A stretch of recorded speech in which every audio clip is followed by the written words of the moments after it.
Chris Spedding. Hello there. A legend. There's a massive myth about, well, there's so many myths about how much you played a role in the Sex Pistols. What was your exact role in them? Well, I did used to go to Malcolm's shop, Malcolm and Vivian's shop. Before it was called Let It Rock at one point, and then Too Fast to Live, Too Young to Die, and then it was called Sex. Because they did retro clothing, but not old retro clothing. Vivian actually made it. Yeah, Boy stuff. So it was the only place where you can get that retro stuff, which I was into at the time. Before Johnson's? Before Johnson's, yeah, and it's before it was kind of fashionable, it went with the motorbiking thing and the whole image I was into at the time. So yeah, my involvement with the Sex Pistols came about partly because I used to go to their shop to get my clothes. And Malcolm was bending my ear saying, "You've got to come and see this band." Because you was all rockered up in them days, weren't you? Yeah, kind of, yeah.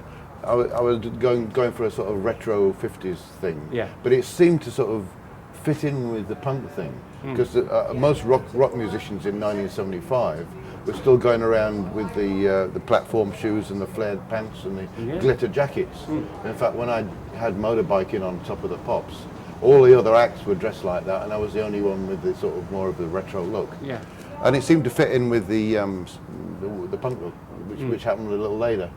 So I guess that's why I gravitated towards them. And was you aware that punk was happening, or not really? No.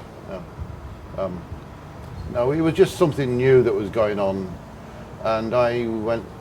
It was actually Chrissie Hynde who got me down there because I knew her, and this is way before the Pretenders. We're talking about 1974, 75 when I knew Chrissie. Yeah, and she called me up one day, said, "You've got to come down to the 100 Club, the Sex Pistols are on." So I thought, all right, it's worth a try. So I went down there, and that's when I hooked up with them. There were about 15 people in the audience when they started. Yeah, never many. And then about 5 when they left, because people were leaving. But now there's about 5,000 people say they was there. I know. I thought at the time, well, this is a bit worrying, like, I kind of like this band. Typically of me, I like things that nobody else likes, and there we are, people were leaving, nobody liked them, but I sort of kind of liked Steve Jones' guitar playing. I thought it was very effective.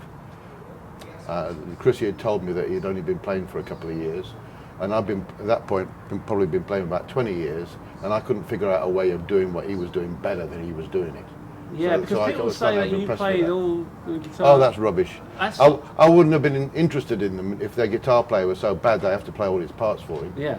No, I think he's a great guitar player. Oh, he is, yeah. No, they played all their own parts, and my only involvement with them was because everybody seemed to not dig them or not like them. I said, well, it's because they haven't heard them. Yeah. And also, a lot of people think their songs are fast, but they're really slow, aren't they? That's right. You listen to their songs slow. And then listen to the Ramones. The Ramones, that's fast. And they were like, nice grooves, which is. They were a good band. I enjoyed listening to them. I thought what I could do for these guys was they need a properly produced, professionally produced demo of say 3 of their songs, which was the traditional way you'd get a deal. You'd just send a tape to a record company. They have they sort of, if it's more than 3 songs, people lose interest. So if it's 3 songs, they'll get you a deal. And he did. He got them a deal at EMI. I was kind of looking back to sort of saying, well, what really turned me on when I was a kid, when I first picked the guitar up? And it was that era of Eddie Cochran and Gene Vincent. Yeah. And all the bikers loved it, but there's not actually been a song specifically about bikes. So that's when I thought, there we go. And so I looked in the hit parade at the time in 1975, and I thought, well, there's nothing like this. Instead of it's on every compilation. Instead of most songwriters will see what the top 5 is, and you'll write a song like it, so it fits right in with what's been playing on the radio. I did the opposite. Yeah. I said, well, what's in the top 5? Well, I don't like any of those. What they really need is a song like this. And it worked for me once. Yeah. That little philosophy worked for me once. It hasn't worked for me since. Did you think like Dancing Queen? No. Motorbikin.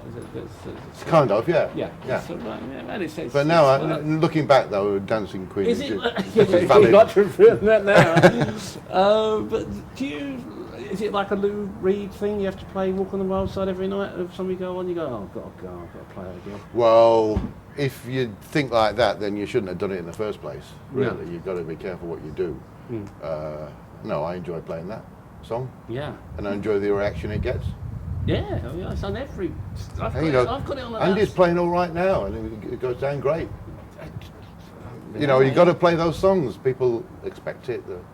You know. That's a good attitude. Well, you play the other stuff as well. You know, play the other stuff as well, but you play your hit, definitely. Got to play your hit. If it's only the one, you've got to play it. Yeah, twice even. Yeah. But as I say, fantastic to meet you. All right, thank you. Pleasure.